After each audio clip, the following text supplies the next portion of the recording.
दोस्तों नमस्कार, स्वागत है आप सभी का। एक बार फिर से चले जानते हैं मध्य प्रदेश की ताज़ा खबरों को। लेकिन उससे पहले अगर आपने अभी तक इस चैनल को सब्सक्राइब नहीं किया तो सब्सक्राइब कर लें, जिससे कि आपको मध्य प्रदेश की ताज़ा खबर रोजाना मिलती रहे। सबसे पहली और बड़ी खबर, बुरहानपुर में आधा दर्जन से ज़्यादा ठिकानों पर आयकर विभाग का रेड। नर्मदा परिक्रमा लिखे वाहनों से पहुंचे थे अधिकारी। मध्य प्रदेश के बुरहानपुर में तड़के 4 बजे से आयकर अधिकारियों का छापा जारी है और यह टीम सुबह से ही शहर के कई संस्थाओं पर छापामार कार्रवाई कर रही है। अब तक शहर के करीब आधा दर्जन से अधिक फार्म हाउस के ठिकानों पर सुबह से जारी इनकम टैक्स विभाग की तरफ से छापेमार कार्रवाई की जा रही है। जानकारी के मुताबिक ये सभी अलग अलग प्रतिष्ठित फार्मों के दरवाजे पर पहुंचे हैं।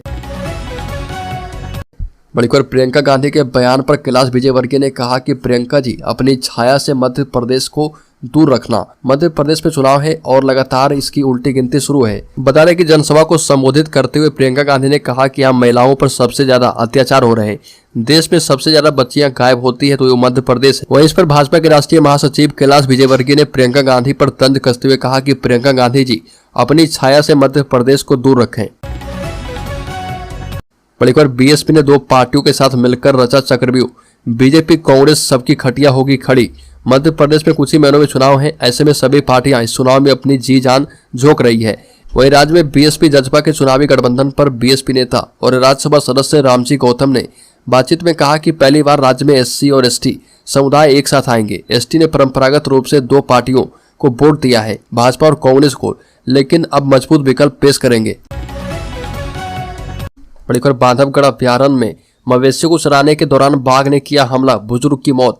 बता दें कि मध्य प्रदेश के उमरिया जिले के बांधवगढ़ अभ्यारण्य में बाघ के हमले में 64 वर्षीय एक व्यक्ति की मौत हो गई। संवाददाता के मुताबिक वन रेंजर मुकेश अहिरवार ने बताया कि यह घटना बांधवगढ़ टाइगर रिजर्व के मानपुर रेंज के अंतर्गत हुई और जब आदमी अपने मवेशियों को चरवाने के लिए जंगल में गया था। अधिकारी ने कहा कि घटनास्थल के निरीक्षण के बाद यह पाया गया कि पीड़िता की मौत बाघ के हमले में हुई है। बड़ी खबर, शिवराज कैबिनेट के बड़े फैसले, प्रतियोगी परीक्षाओं के लिए अब 1 टाइम फीस। मध्य प्रदेश विधानसभा चुनाव की आचार संहिता कभी भी लग सकती है। इससे पहले मध्य प्रदेश सरकार की कैबिनेट ने बड़े फैसले किए हैं। मुख्यमंत्री शिवराज सिंह चौहान के आवास पर 4 अक्टूबर को कैबिनेट की बैठक देर रात जारी रही। इसमें कई महत्वपूर्ण फैसले पर मुहर लगाई गई है। बैठक के बीच मुख्यमंत्री शिवराज सिंह चौहान ने सभी मंत्रियों और अधिकारियों के साथ भोज किया। बैठक में 118 प्रस्ताव पर चर्चा के बाद मुहर लगाई गई है। कर्मचारियों को नए वेतनमान का लाभ देने के साथ ही हितग्राहियों के लिए वेतन भत्ते और मानदेय में वृद्धि की गई है। इसके अतिरिक्त छात्र छात्राओं के हित में कई महत्वपूर्ण विषयों पर बड़े फैसले किए गए। बड़ी मध्य प्रदेश के ओंकारेश्वर में 9 साल की बच्ची से दुष्कर्म 2 हफ्ते में ऐसा दूसरा मामला सामने आया। पॉक्सो और SC/ST अधिनियम के तहत मामला दर्ज किया गया है। मध्य प्रदेश के खंडवा जिले में एक ऑटो चालक ने 9 वर्षीय लड़की के साथ कथित तौर पर दुष्कर्म किया और पुलिस ने यह जानकारी दी है। घटना 2 दिन पहले हुई थी, लेकिन पुलिस स्टेशन में FIR दर्ज होने के बाद प्रकाश में आई है। पुलिस के मुताबिक पीड़िता अपने माता पिता के साथ खंडवा स्थित ओंकारेश्वर मंदिर के पुनर्वास केंद्र में रह रही थी और वहां से उसका अपहरण कर लिया गया और परिसर के भीतर एक अलग स्थान पर उसका यौन उत्पीड़न किया गया। खंडवा जिले के SP सत्येंद्र कुमार शुक्ला ने प्रेस वार्ता में बताया कि आरोपी की पहचान जावेद मंसूरी के रूप में हुई है।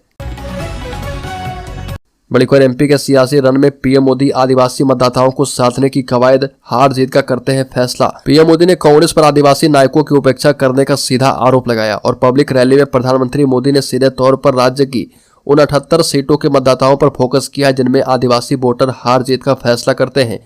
PM मोदी ने आरोप लगाया कि कांग्रेस सरकारों ने आदिवासियों को कभी सम्मान नहीं दिया। देश की आजादी सिर्फ एक परिवार ने नहीं दिलाई थी, देश का विकास सिर्फ एक परिवार ने नहीं किया। जिस दल ने इतने सालों तक देश में सरकार चलाई उसने आदिवासियों को सम्मान नहीं दिया, आदिवासियों के योगदान को पहचान नहीं दी। बल्कि महाराणा प्रताप की प्रतिमा को मिला न्याय, 1 साल के बाद हटा पर्दा। राज्य के मंदसौर जिला मुख्यालय से 130 किलोमीटर दूर स्थित गरोठ के जेल चौराहे पर महाराणा प्रताप की प्रतिमा पिछले 1 साल से मुंह बांधे खड़ी थी। नगर के जेल चौराहे पर स्थित कपड़े से ढकी महाराणा प्रताप की प्रतिमा अनावरण के लिए जिम्मेदारों का इंतजार कर रही थी। 1 साल पहले उद्यान में प्रतिमा बनकर तैयार हो गई थी। लोकार्पण भी होने ही वाला था, लेकिन पंचायत चुनाव होने की वजह से उसे रोक दिया गया था। बड़ी खबर, पचमढ़ी के लिए मशहूर पिपरिया सीट पर बीजेपी का दबदबा। मध्य प्रदेश के हिल स्टेशन के रूप में देश भर में अपनी खास पहचान बनाने वाला हिल स्टेशन पचमढ़ी इसी पिपरिया विधानसभा क्षेत्र में पड़ता है। पिपरिया विधानसभा सीट प्रदेश के नर्मदापुरम जिले में पड़ती है और 18 के विधानसभा चुनाव की बात करें तो पिपरिया विधानसभा सीट पर 9 उम्मीदवारों के बीच मुकाबला रहा। चुनाव में बीजेपी के ठाकुरदास नागवंशी को 84,521 वोट मिले, जबकि कांग्रेस के हरीश तुलाराम बेवन के खाते में 66,391 वोट आए। नागवंशी ने यह मुकाबला 18,130 मतों के अंतर से जीत हासिल की। बड़ी खबर, चुनाव से पहले मध्य प्रदेश में रेवड़ी कल्चर पर सुप्रीम कोर्ट की सख्ती। शिवराज सरकार से कहा कि जितनी जल्दी जवाब दें। जनहित याचिका पर केंद्र सरकार, मध्य प्रदेश सरकार और चुनाव आयोग को नोटिस भेजा गया है, जिसका जवाब 4 हफ्ते में मांगा गया है। और आचार संहिता के पहले मौजूदा सरकारों की कोशिश है कि बड़ी घोषणाएं कर दी जाए। खासतौर पर मध्य प्रदेश में ऐसे ही चल रहा। और जनहित याचिका में कहा गया कि इन लोक लुभावन योजनाओं के जरिए एक तरह से वोटर्स को लालच दिया जा रहा। सरकारें 5 साल काम नहीं करती है और आखिरी में इस तरह जनता के टैक्स का पैसा लुटाकर वोट बटोरने की कोशिश की जाती है। बड़ी खबर, बीजेपी सांसद केपी यादव के काफिले का बाइक से किया गया पीछा, ओवरटेक करके रोकी गाड़ी। गुना शिवपुरी लोकसभा सीट से बीजेपी सांसद केपी यादव की सुरक्षा में चूक होने के बाद पुलिस विभाग बैकफुट पर आ गया है। केपी यादव 2 अक्टूबर को ग्वालियर में प्रधानमंत्री मोदी के कार्यक्रम में शामिल होकर वापस देर रात अशोकनगर लौट रहे थे। इसी दौरान जिले के ईसागढ़ थाना इलाके में अज्ञात युवकों ने मोटरसाइकिल से सांसद के काफिले का पीछा किया। लगभग 15 किलोमीटर तक पीछा करने के बाद सांसद के वाहन को ओवरटेक करते हुए मोटरसाइकिल उड़ा दी और अचानक काफिला रोकने पर सांसद और उनके सुरक्षाकर्मी हैरान रह गए। इसी बीच सुरक्षा कर्मियों ने सांसद को सुरक्षा देते हुए अज्ञात युवक को दबोच लिया है और ईसागढ़ थाने ले गए हैं। बड़ी खबर, केंद्रीय मंत्री सिंधिया ने राहुल को लिया आड़े हाथों, कहा कि एमपी में बीजेपी जीतेगी। केंद्रीय मंत्री ज्योतिरादित्य सिंधिया 6 अक्टूबर को ग्वालियर पहुंचे और यहां पर उन्होंने राहुल गांधी के एमपी छत्तीसगढ़ में जीत के दावे को लेकर बड़ा बयान दिया। कहा कि कुछ लोग दावा करने वाले होते हैं और कुछ लोग जनता पर विश्वास करते हैं।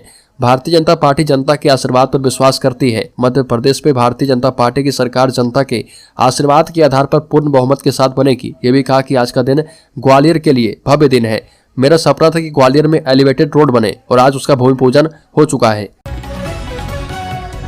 बड़ी खबर, एमपी एमएलए कोर्ट ने कांग्रेस विधायक विपिन बानखेड़े को सुनाई 1 साल की सजा। मध्य प्रदेश विधानसभा चुनाव से पहले कांग्रेस विधायक विपिन बानखेड़े की मुश्किलें बढ़ गई है। एमपी एमएलए कोर्ट ने उन्हें 1 साल की सजा सुनाई है। बता दें कि यह मामला 2011 का है, जब छात्र संघ चुनाव और अन्य मांगों को लेकर बानखेड़े ने पार्टी के अन्य कार्यकर्ताओं के साथ विधानसभा का घेराव किया था। मामले में कांग्रेस विधायक समेत कुल 6 लोगों को आरोपी बनाया गया था। इस केस में कोर्ट ने विपिन बानखेड़े को 1 साल की सजा और 2,000 रुपये का अर्थदंड सुनाया है। बड़ी खबर, मध्य प्रदेश में ब्लैकआउट की आशंका, बिजली कर्मचारियों के साथ इंजीनियर गए अनिश्चितकालीन हड़ताल पर। राज्य में हड़ताल पर 70,000 कर्मी, 56,000 पेंशन धारक शामिल हैं और 8 सूत्री मांग को लेकर सरकार के खिलाफ आंदोलन शुरू कर चुके हैं। इस हड़ताल से आशंका बढ़ती जा रही है कि यदि शीघ्र ही इस समस्या का कोई सर्वमान्य हल नहीं निकाला जाता है तो प्रदेश में ब्लैकआउट की स्थिति बन सकती है। निजीकरण को रोकने, पेंशन सुरक्षा एवं 2005 से नियुक्त कर्मियों को पुरानी पेंशन, संविदा कर्मियों का नियमितीकरण, आउटसोर्स कर्मियों की वेतन वृद्धि एवं 20 लाख तक का दुर्घटना बीमा इसमें शामिल किया गया है। बड़ी खबर, कर्ज पर कर्ज ले रही शिवराज सरकार, खजाना खाली, अब जारी किया नया फरमान। मध्य प्रदेश की वित्तीय स्थिति फिलहाल ठीक नजर नहीं आ रही है। शिवराज सरकार लगातार नई नई योजनाओं को पूरा करने के लिए कर्ज भी लेती जा रही है। फिलहाल सरकार ने सभी विभागों को नया फरमान जारी किया है। इस नए फरमान में लिखा गया है कि कोई भी विभाग 25 करोड़ रुपए से ज्यादा खर्च नहीं कर सकता। इससे ज्यादा खर्च करना है तो वित्त विभाग की अनुमति लेनी होगी। यहाँ तक कि केंद्र सरकार के बजट और अनुदान के खर्च का भी विभाग नहीं इस्तेमाल कर पाएंगे। वित्त की अनुमति के बाद ही फंड निकालने की इजाजत मिलेगी। आर्थिक तंगी से मध्य प्रदेश लगातार जूझ रहा। शिवराज सरकार का खजाना खाली हो चुका है। राज्य सरकार आचार संहिता से पहले कर्ज पर कर्ज ले रही है। 4 अक्टूबर को शिवराज सरकार ने एक बार फिर 3,000 करोड़ का कर्ज लिया है और एक ही दिन में 2 बार अलग अलग टेन्योर पर सरकार ने 3,000 करोड़ का कर्ज लिया है।